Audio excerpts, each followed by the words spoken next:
دوستو زندگی میں خوش رہنا چاہتے ہو نا تو چھوٹی چھوٹی باتوں پہ خوشی حاصل کرنا سیکھو. رنجشوں کو دل میں جگہ نہ دو، کیونکہ جب رنجشیں دل میں پنپتی ہیں تو پھر انسان کے لیے خوش رہنا بہت مشکل ہو جاتا ہے. اگر یہ رنجشیں دل میں مکین رہیں گی تو پھر خوشیاں آپ کے لیے مسافر بن جائیں گی.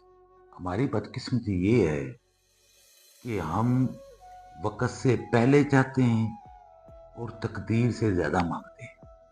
جو ہماری قسمت میں ہے، اللہ نے لکھ دیا ہے، اس سے ہم زیادہ مانگتے ہیں، اس لیے ہم خوش نہیں رہ پاتے. یاد رکھیں، وقت، بخت اور تخت یہ کسی کی میراث نہیں ہے. جو ان کو میراث سمجھتا ہے وہ دنیا کا بے وقوف ترین شخص ہے. اس لیے جو اللہ نے دیا ہے اس پہ شکر ادا کرو اور اس نے خیال رکھو. یہی اللہ تعالیٰ کی بہت بڑی نعمت ہے.